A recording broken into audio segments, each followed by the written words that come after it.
Okay, this lesson is just going to help you understand the word end behavior because this has to be something we're going to study. And normally in class, we would do that more investigatively. But instead, what we're going to do is I'm going to kind of show you how I'd find it from these things, and you guys will practice it in the homework, and then we'll do something afterwards to kind of break it into these smaller chunks. So first of all, we need to understand what the word end behavior means. And so you don't have to write this part down, but just to give you some perspective. When they say ends, they're talking about the left end and the right end of the graph. So they're talking horizontally about what the graph is doing at the end of it. So the idea is, you guys have studied this a little bit in Algebra 2. You might have seen something like this, some crazy polynomial that turns around a bunch of times. And what you guys kind of did is said, like, okay, after all the craziness is done, it doesn't keep turning around forever like a trig function. It straightens out and does something eventually when it's done with all the craziness. When I say all the craziness, I'm talking about like all this stuff happening in here. But eventually, as we start going further out to these x's here, you see that all the graph is doing is going down further, and just starts following this kind of straight path down. And specifically, this graph would be going down towards negative infinity. If we looked at the right end, as we started picking x's out here after all this craziness is done, we can see that this keeps getting higher and higher, like this is going up towards positive infinity. So the way we kind of want to categorize it is we're trying to say what's happening on the left and what's happening at the right. For this graph, what's happening on the left is it goes down towards negative infinity. On the right, it goes up towards positive infinity. Okay. As we graph these functions, we're going to see them do lots of things. So I'm just going to kind of show you in the pictures over here. So here are some different ideas of graphs that we might see. They're going to have lots of different sections, be doing lots of different things. And there's two different ways we can look at the ends of the graph. One way is by looking at an actual picture of the graph. The other is by looking at the table. And then what I want you guys to do is tell me what's happening at the left end and what's happening at the right end. Okay? So we're going to do it both ways. So remember, graphically, this is the left and this is the right. You see that the graph does this crazy thing. It has like this split in the graph right here where there's like two separate branches. There's this piece and there's this piece over here. Okay. But this is where the craziness took place, where the graph broke apart and turned around. But after that, it just kind of started traveling along this line right here. And same idea over here. Okay. So notice as I go more and more towards the left, the graph is going downward along this line. So it's going down towards negative infinity. As I go towards the right, the graph is following this line and it's going upward towards infinity. Okay. How you can see that in the numbers. So in the numbers, the way that I know left and right is by looking at the x's. This x says negative 1,000. That is very far to the left. This says positive 1,000. That is very far to the right. So I know that here's 0. Looking at x's going this way would be analyzing what's happening as I go to the left.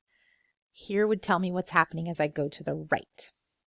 Now I want to look at what's happening. So to see where the graph is going, I don't look at the x's anymore. I look at the y's. Look at what's happening with these y values. Let's kind of start at 0 and look as we go to the left. See how it's getting negative and making extreme jumps from 11 to 100 to 1,100.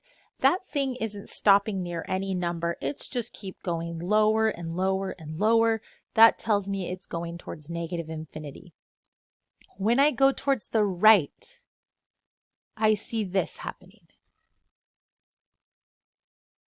Notice it's making giant jumps from 9 to 99 to 298. It is not staying close to anything. It's making giant jumps upwards. That's how I know it's going towards infinity. So for this graph in both the picture and when I look at the numbers, I can see that on the left side, it is going towards negative infinity. So I'm going to put that in my answer column here. The left end of this equation definitely goes towards negative infinity. The right end I can see on the graph and in the numbers goes towards positive infinity. So that's my answer for that. Okay.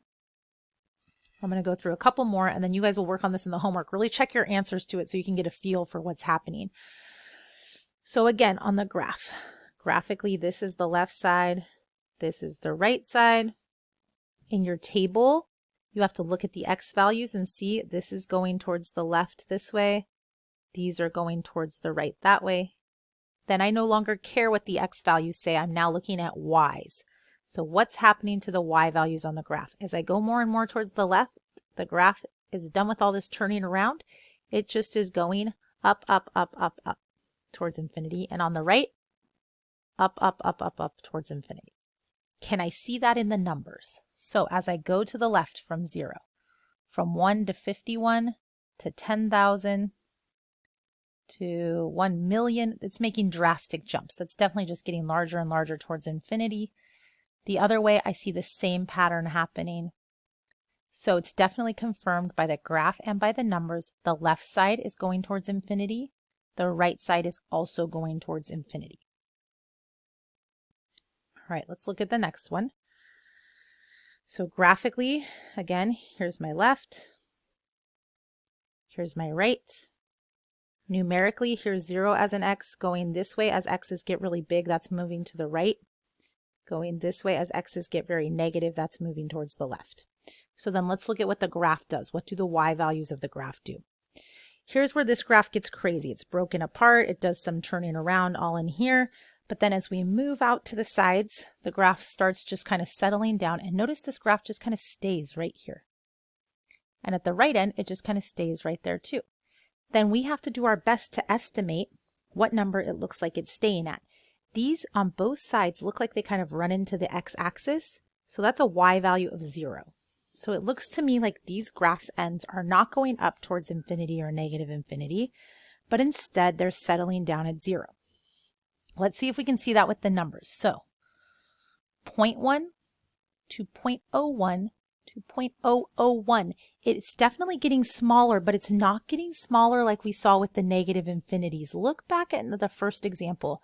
We saw this was going to negative infinity because these numbers were going from 11 to 100 to 1,100, but all negative.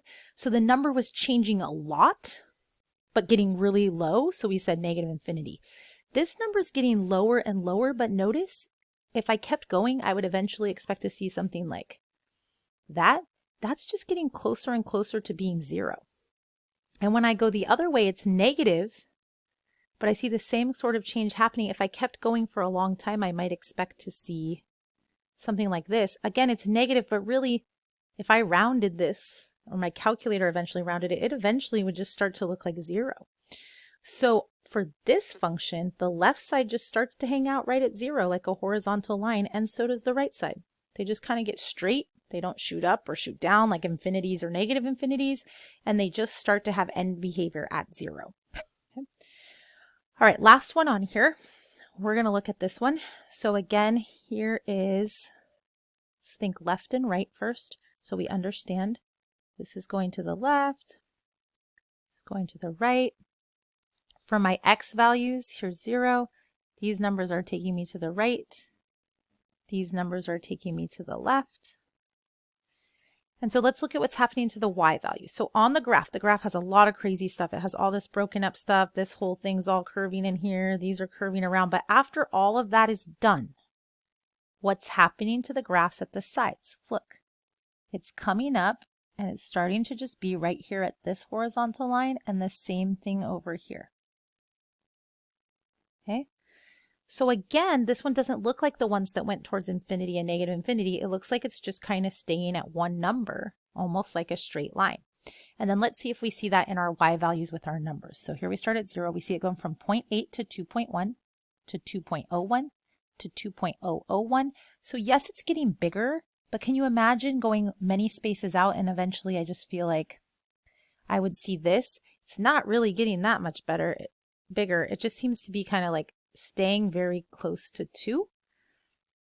So this number looks to me like it's becoming 2. When I look at the other side, from 0.8 to 1.9 to 1.99 to 1.999, I imagine if this pattern continued, that if I went out far enough, I would eventually see something like this, which again, if we thought about what it's really close to, would be 2. So again, this function has a lot of craziness, but if you really look way out at the left and right sides, the ends of that graph are not going towards infinity and negative infinity. They're starting to just lay straight like a horizontal line at 2, and we can see that in the numbers here too. So at the left end and at the right end, this graph seems to have end behavior at 2. Okay, so the handouts that you guys are going to see for this are going to have either the graph or the numbers. They won't have both for you at the same time, but hopefully having them both together in the notes gives you a good enough idea of how to look for end behavior.